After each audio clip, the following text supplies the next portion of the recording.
Alam mo ba na may mga kotse na kahit gaano kayaman ng isang tao, hindi pa rin niya kayang bilhin? Hindi pera ang problema, kundi ang sobrang limitadong bilang at exclusive ownership nito. Para silang mga kayamanang nakatago na halos imposibleng makita sa kalsada. Ano kaya ang mga sasakyang ito na kahit bilyonaryo ay hindi kayang i-afford? Alamin natin. Pero bago tayo magsimula ay baka pwedeng palike ng video na ito. Malaking bagay na yan sa aming mga content creator. Maraming salamat po. At ngayon simulan na natin. Number 10. Renault Easy Ultimo. Sa mundo ng mga concept cars, kakaiba ang ipinakita ng Renault Easy Ultimo. Hindi ito basta ordinaryong kotse, kundi isang self-driving electric limousine na idinisenyo upang magsilbing expensive lounge na gumagalaw sa kalsada. Sa labas pa lang ay litaw na agad ang kakaibang karakter nito. Ang buong katawan ay natatakpan ng mahigit 600 diamond-shaped panels na kumikislap at nagre-reflect ng ilaw, kung kaya tila isang gem na gumugulong sa kalsada. Ang laki at haba ng disenyo ay mas malapit sa anyo ng isang yate kaysa sa pangkaraniwang sasakyan, kung kaya't agad nitong nakukuha ang atensyon ng sino mang makakakita. Ngunit higit pa sa panlabas na ganda, ang tunay na gem ay makikita sa loob ng cabin. Ang interior ay hindi katulad ng karaniwang kotse.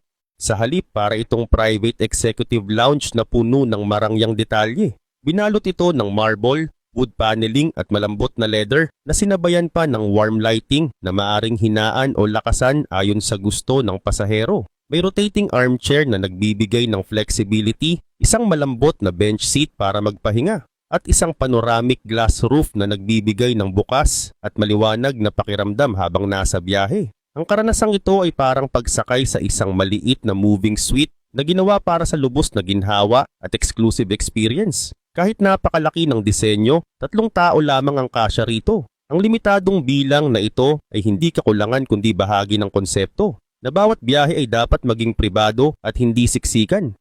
Idinisenyo ito para sa mga high-end hotels, airlines at resorts na nais magbigay ng first-class road experience sa kanilang mga VIP guests. Ang Renault Easy Ultimo ay hindi ginawa upang maging personal na kotse ng mga mayayaman, kundi upang maging service ng mga establishment na naghahangad magbigay ng kakaibang luho at aliw sa kanilang mga kliyente. Samantala, ang pinakamahalagang aspeto ng sasakyang ito ay ang pagiging ganap na autonomous. Hindi mo kailangang humawak ng manibela o mag-alala sa trapiko. Ang buong biyahe ay pinapatakbo ng advanced self-driving technology. Pwede itong maging mobile office kung saan maaring magdaos ng business meeting, magsagawa ng online conference o simpleng magtrabaho gamit ang mga built-in charging outlets.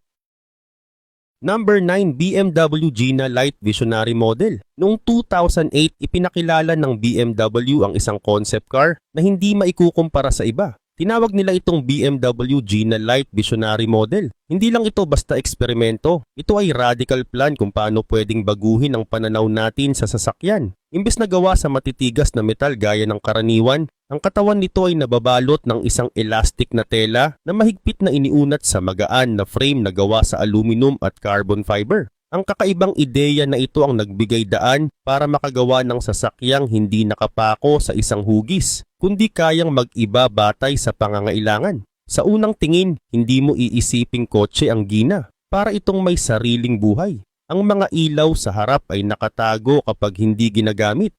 Kapag kailangan, bumubukas ang harapan na parang eyelid na dumidilat. Ang hood naman ay hindi basta binubuksan pataas tulad ng karaniwang kotse. Nahahati ito sa gitna at nag-flip na para bang bulaklak na namumukadkad at doon mo makikita ang makina. Ang likurang bahagi ay maaari ring mag-transform. May spoiler itong lumalabas kapag kinakailangan para sa aerodynamics at kusang nawawala kapag hindi na kailangan para manatiling malinis ang anyo. Kahit ang gilid na bahagi ay kayang mag-adjust, nagbibigay ng mas malapad na wheel arches kapag kailangan. Subalit hindi lang exterior ang nakakahanga sa modelong ito. Ang buong disenyo ay ginamitan ng wireframe na may mga actuator na pinapagana ng kuryente at hydraulics.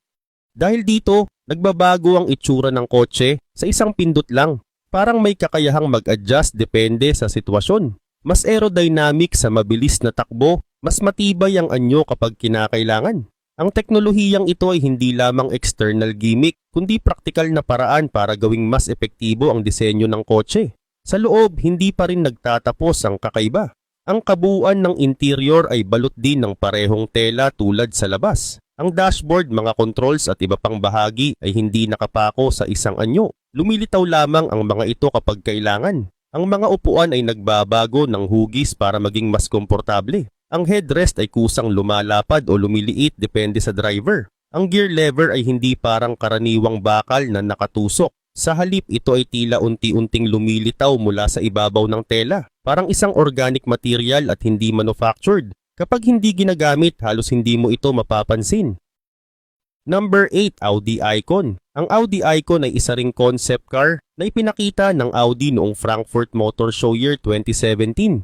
Hindi ito karaniwang sasakyan dahil ginawa ito upang maging ganap na autonomous at electric. Ibig sabihin, kaya nitong magmaneho ng walang tao na may hawak ng manibela o nakaapak sa pedal. Isa sa mga pinakakakaibang katangian ng Audi Icon ay ang kawalan nito ng traditional headlights. Sa halip na simpleng ilaw, mayroon itong animated LED panels na nakikipag-ugnayan sa mga tao sa paligid. Kapag may pedestrian na tatawid, ipinapakita ng ilaw kung ligtas ba o hindi. Halimbawa, kung may sasakyan pang paparating, lalabas ang warning na hindi pa pwedeng tumawid. Ngunit kapag ligtas na, nagiging kulay green ang signal bilang hudyat na maaari nang maglakad ng walang panganib. Hindi lamang ilaw ang gamit ng Audi Icon upang makipag-ugnayan. Nilagyan din ito ng radar at infrared sensors na kayang makita kahit sa dilim. Para itong may paningin na mas sensitibo kaysa sa mata ng tao. Nakikilala nito ang mga bagay, tao at sitwasyon sa paligid. Sa katunayan, parang may kakayahan itong makipag-eye contact sa mga taong papalapit kaya mas nagiging malinaw ang koneksyon ng sasakyan at ng tao. Sa loob naman para kang pumasok sa isang private lounge na gumagalaw sa kalsada. Wala kang makikitang manibela o pedal kaya mas maluwag ang espasyo. Ang mga upuan ay pwedeng umiikot at inaayos ayon sa iyong kagustuhan.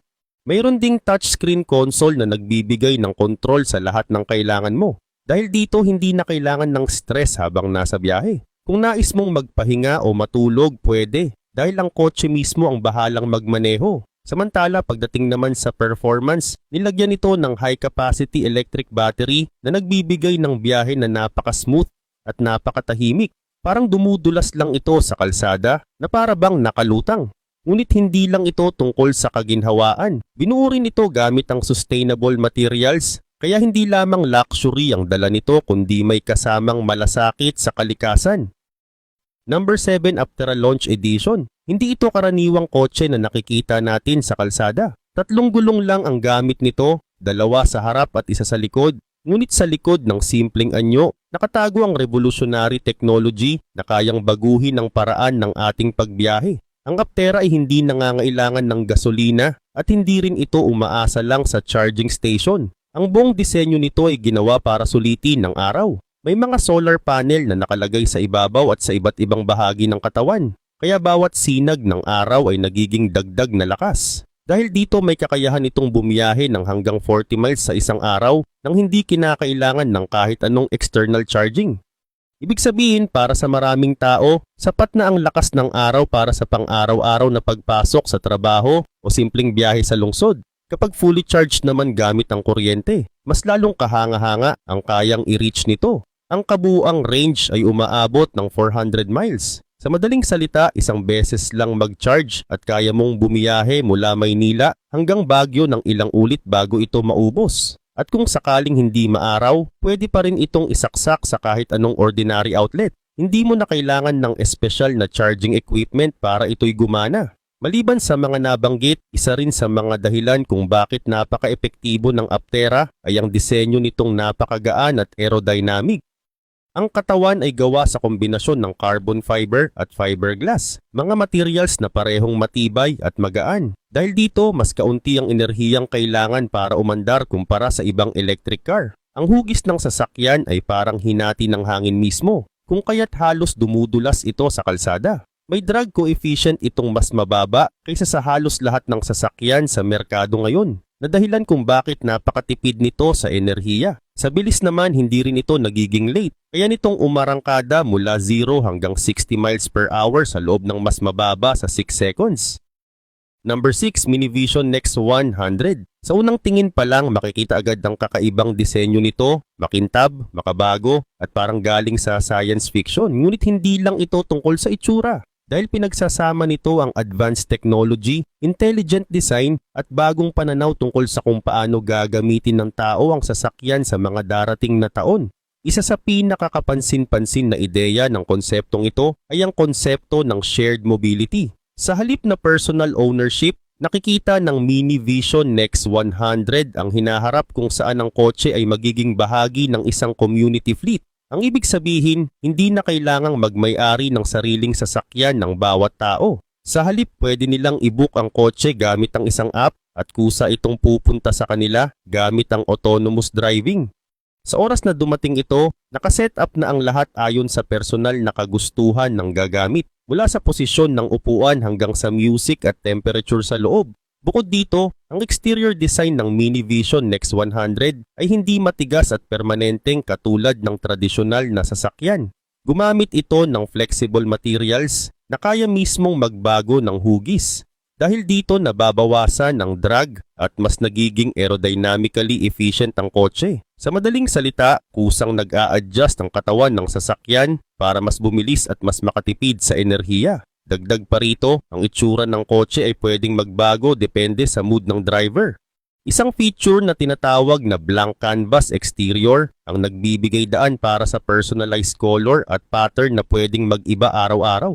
Sa loob naman makikita ang kakaibang disenyo na halos walang clutter. Minimalist at functional ang interior, kaya madaling pumasok mula sa kahit anong gilid ng sasakyan. May bench seat na malapad at bukas, bagay na nagbibigay ng mas maluwag na pakiramdam. Ang pinakasentro ng loob ay isang kakaibang interface na tinatawag na Cooperizer. Isa itong kristal na umiilaw at nagbabago ng kulay depende sa driving mode at mood ng gumagamit. Dito makokontrol ang mga pangunahing aspeto ng kotse tulad ng ilaw, tunog at klima. Number 5, Bentley EXP 100 GT. Sa ika-100 taong anibersaryo ng Bentley, ipinakilala nila ang isang konsepto na hindi lamang nagpapakita ng ganda at bilis, kundi pati ng direksyon ng hinaharap ng paglalakbay. Ang Bentley EXP 100 GT ay isang all-electric at self-driving na sasakyan na nilikha upang pagsamahin ang karangyaan, lakas at malasakit sa kalikasan. Sa disenyo pa lang nito, malinaw na ipinapakita kung paano gustong hubugin ng Bentley ang susunod na yugto ng Grand Touring. Napakalaki ng sasakyan na ito. Umaabot ito sa mahigit 5.8 meters ang haba at halos 2.4 meters ang width. Mas malaki pa ito kaysa sa isang Range Rover. Ngunit dahil sa smooth na curve at maayos na proportion ng katawan, hindi ito mukhang napakalaki kapag tinitingnan. Ang mga pinto naman ay tunay na kahanga-hanga. Kapag bumukas, umaabot ang taas sa halos 3 metro. Kaya para kang pumapasok sa isang grand hall at hindi lang basta sa loob ng kotse. Subalit ang pinakakapansin-pansin na bahagi sa unahan ay ang malawak na grille na may mahigit 6,000 LED lights. Hindi lamang ito dekorasyon, nakikipag-ugnayan ito sa driver, nagbibigay ng senyales kung nasa self-driving mode ang sasakyan at nagsisilbing simbolo ng modern technology na nakapaloob dito. Sa ibabaw naman ng hood makikita ang bagong disenyo ng Flying Bee mascot na nagsisilbing tanda ng 100 years ng Bentley. Ang kombinasyon ng ilaw at elegant details ay nagbibigay sa EXP 100 GT ng kakaibang personalidad na hindi makikita sa ibang kotse. Gayun din naman, hindi lang exterior nito ang kahanga-hanga, kundi pati ang makina sa ilalim. Mayroon itong 4 na electric motors, 2 sa harap at 2 sa likod. Ang mga ito ay may kakayahang magbigay ng mahigit 1,400 horsepower at halos 1,500 Newton meter ng torque. Dahil dito may kakayahan itong umarangkada mula 0 hanggang 60 miles per hour sa loob lamang ng 2.5 seconds. Ang pinakamataas na bilis na kayang abutin ay 186 miles per hour. Number 4, Porsche Mission X. Ang Porsche Mission X ay ipinakilala bilang isang hypercar na kumakatawan sa susunod na henerasyon ng bilis at teknolohiya. Para sa Porsche, hindi lang ito basta konsepto, kundi isang pahayag na kaya nilang muling gumawa ng sasakyan na babago sa pamantayan ng performance. Mula nang ilabas nila ang sikat na 918 Spider, ito ang kauna-unahang hypercar concept na ipinakita ng brand at may malaking misyon itong lampasan ng lahat ng naunang record sa Nürburgring, ang sikat na German racetrack na siyang sukatan ng pinakamabilis na kotse sa mundo. Kung titignan mo ang disenyo, hindi ito exaggerated tulad ng karamihan sa ibang hypercars. Simple pero elegante ang hitsura. Makikita ang kakaibang vertical headlights at indicators sa front na nagbibigay ng modernong muka sa sasakyan. Ang gilid naman ay halatang kumuha ng inspirasyon mula sa Porsche 963 racing car, kaya mababa at mahaba ang proportion nito. Sa likuran makikita ang napakalaking diffuser na hindi lang pandagdag sa forma, kundi tumutulong din sa pagbuo ng mas malaking downforce kumpara pa sa Porsche GT3 RS, isang bagay na mahalaga upang manatiling dikit sa kalsada kahit sa matinding bilis. Samantala sa loob naman ng Mission X, mas lalo pang kapansin-pansin ang kakaibang disenyo. Ang bucket seats ay may futuristic na anyo, nakahubog upang mahigpit na yakapin ang driver at pigilan ang anumang galaw sa matinding liko o bilis. Ang manibela ay mukhang galing sa mundo ng motorsport. Maraming mga buttons at dials na nagbibigay kontrol sa iba't ibang function ng kotse. Para itong cockpit ng isang race car na inilagay sa isang street legal na sasakyan. Napanatili rin ng Porsche ang ilan sa kanilang classic tradition, gaya ng analog stopwatch na nakalagay mismo sa dashboard, isang detalye na sumisimbolo sa pagmamahal ng brand sa karera at oras. Pagdating naman sa performance, hindi pa inilalabas ng Porsche ang eksaktong datos. Gayunman, ibinunyag nila ang layunin, isang power-to-weight ratio na katumbas ng 1,000 horsepower sa bawat isang tonelada. Sa madaling salita, kung aabot ang bigat ng sasakyan sa higit 1,300 kilograms, posibleng mahigit 1,300 horsepower ang kayang ilabas ng makina nito. Kung ganoon kalakas, sapat ito para hamunin ng reigning record holder sa Nürburgring, ang AMG 1, at posibleng magbigay ng panibagong pamantayan sa mundo ng hypercars.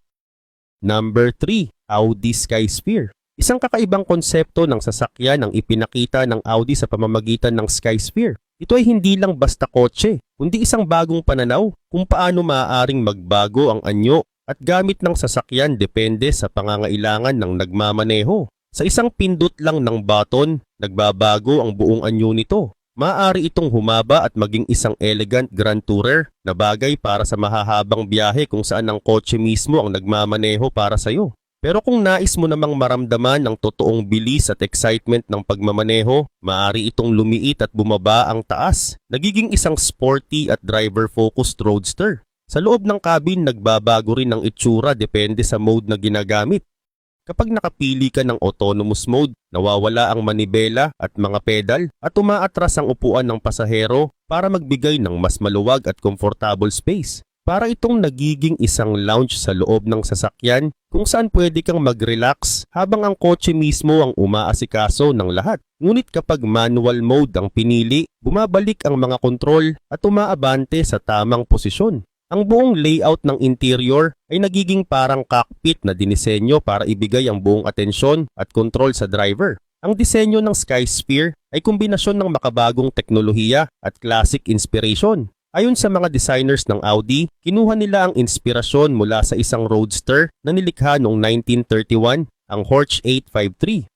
Tulad ng kotse na yon, ang Skysphere ay may mahabang hood at compact cabin. Pero imbes na makina ng gasolina ang nagbibigay buhay, isa na itong electric vehicle na pinapagana ng makabagong teknolohiya. Samantala hindi rin pahuhuli pagdating sa performance ang konseptong ito. Mayroon itong electric motor na nakalagay sa likurang bahagi na kayang maglabas ng mahigit 623 horsepower. Dahil dito kayang pabilisin ng kotse mula 0 hanggang 62 miles per hour sa loob lamang ng 4 seconds. Dagdag pa rito, ang torque ay instant kaya ramdam agad ang lakas sa bawat tapak. Ang battery naman ay nakaposisyon sa gitna at likod ng kotse upang maging balanse ang bigat at mas maganda ang handling sa daan. Number 2, BMW i Vision D. Ang pangalan nitong D ay mula sa Digital Emotional Experience na ang ibig sabihin ay isang pagsasama ng teknolohiya at damdamin upang makabuo ng kakaibang koneksyon sa pagitan ng kotse at ng tao. Sa unang tingin, simple at malinis ang disenyo ng sedan na ito. Wala itong maraming komplikadong linya o aggressive look na karaniwan sa mga concept cars. Bumabalik ito sa classic 3-box design ng sedan na naging trademark ng BMW sa kanilang mga nakaraang model. Ngunit ang tunay na kagandahan ng sasakyang ito ay hindi nakikita sa panlabas na hugis, kundi sa mga makabagong teknolohiya na inilagay dito. Ang front grille at headlights ay hindi lamang basta ilaw. Ginawa itong isang digital panel na kayang magpakita ng iba't ibang ekspresyon at simbolo na tinatawag ng BMW na phygital icons. Isa sa mga pinakamalaking tampok ng D ay ang kakayahan nitong magpalit ng kulay. Gamit ang e-ink technology, binalutan ng buong katawan ng mahigit 200 na maliliit na panel na pwedeng magbago ng kulay anumang oras. Maaari itong magpakita ng hanggang 32 na iba't ibang shade at bumuo ng halos walang katapusang kombinasyon ng mga pattern. Sa isang iglap, kaya nitong magpalit mula sa maliwanag na kulay hanggang sa mas desente at minimal na anyo, depende sa mood ng may-ari o sa sitwasyon. Isa itong paraan para ipakita na ang kotse ay hindi lamang bagay na gamit mo, kundi isa ring refleksyon ng iyong personality. Subalit hindi dito nagtatapos ang kakaibang husay ng D. Ang mismong ilaw sa front ay may kakayahang magpakita ng ekspresyon na parang muka. Maaari itong magmukhang masaya, nagtataka o sumasang-ayon. Sa ganitong paraan, binibigyan ng BMW ng karakter ang kanilang concept car na parang isang tauhan mula sa isang pelikula. Ang ideya ay gawing mas malapit at mas personal ang karanasan ng tao sa kanyang kotse. Kapag lumalapit ang may-ari, may kakayahan ng sasakyan na kilalanin siya. Nakikita ng kotse kung sino ang papasok, ipinapakita nito ang digital avatar ng tao sa gilid ng bintana at automatic na binubuksan ang pinto. Para bang isang kaibigang naghihintay at bumabati sa iyo pag uwi mo. Maaari ring makita ng ibang tao ang avatar na ito habang ikaw ay nagmamaneho, kaya nagiging mas personal pa ang koneksyon ng kotse sa kanyang owner. Number 1, Skoda Vision 7S. Ang Skoda Vision 7S ay isang electric SUV na may 7 seats at may haba na mahigit 5 meters, kaya siguradong maluwag at komportable ang loob para sa lahat ng pasahero. Sa disenyo pa lang makikita na agad ang kombinasyon ng practicality, makabagong teknolohiya at pangmatagalang pangangalaga sa kalikasan. Sa panlabas na anyo, hindi lang nakasentro sa forma ang Vision 7S, kundi pati sa kalikasan. Gumamit ito ng mga recycled materials gaya ng mga gulong na muling pinakinabangan para sa ilang bahagi ng katawan. Sa loob naman, rubberized ang flooring na hindi lang moderno ang itsura, kundi napakadaling linisin. Isa pang kakaiba ay ang kawalan ng traditional side mirrors. Pinalitan ito ng mga kamera na hindi lang nakatutulong sa mas malinaw na view, kundi nagbibigay din ng mas mahusay na aerodynamics. Kaya mas matipid sa enerhiya at mas maayos sa performance ng sasakyan. Kapansin-pansin din ang disenyo ng mga ilaw sa front at likod na hugis letter T. Ang mga pintuan ay automatic na bumubukas na may kasamang soft green light na tila ba nag-aanyaya sa pasahero. Dahil wala itong B-pillar, mas maluwag ang entrance at mas madaling makapasok at makalabas kahit sabay-sabay ang sakay. Kaugnay nito, pagpasok sa loob, makikita ang kakaibang kombinasyon ng makabagong teknolohiya at traditional arts. Isinama rito ang mga hand-carved na crystals bilang dekorasyon, isang malinaw na pagpupugay sa mayamang kasaysayan ng Czech Republic sa paggawa ng mga high-quality glass. Sa disenyo pa lang ramdam ang husay at pagkamaalaga sa bawat detalye. Sa concept model, 6 na upuan muna ang inilagay, ngunit nakaplano itong maging 7 seats para sa production. Pinaka-espesyal dito ang gitnang upuan sa ikalawang hanay na nakalaan para sa rear-facing baby seat. Ayon sa mga eksperto, ito ang pinaka-safe na posisyon kung sakaling magkaroon ng aksidente. May built-in camera pa para masilip ng mga magulang ang bata direkta mula sa front display, kaya hindi na kailangang lumingon pa sa likod. Karagdagan pa rito, isa sa mga pinakamakabagong tampok ng Vision 7S ay ang paggamit ng smartphone bilang susi at sentro ng kontrol. Wala nang tradisyonal na susian. Kapag inilagay ang smartphone sa activation pad sa dashboard, kusang nagbubukas at nag-iilaw ang buong sasakyan. Mayroon ding magnetic docking stations para sa bawat pasahero kung saan maaaring ikabit ang kanilang mga smartphone at gamitin bilang entertainment screens. Hindi lang iyon, may espesyal na storage compartment na nagsisilbing removable backpack para madala ang mga mahahalagang gamit kahit bumaba na sa sasakyan. Isa sa pinakakakaibang tampok ay ang kakayahan ng interior na magbago depende sa driving mode. Kapag nasa standard mode, normal ang posisyon ng dashboard at mga upuan para sa karaniwang biyahe. Ngunit kapag pinili ang relax mode, automatic na nagre-recline ang mga upuan, umaatras ang central console at umiikot ng pahorisontal ang infotainment screen. Nagiging parang home cinema ang loob ng sasakyan, kumpleto pa sa ambient lighting na nagdadagdag ng futuristic atmosphere.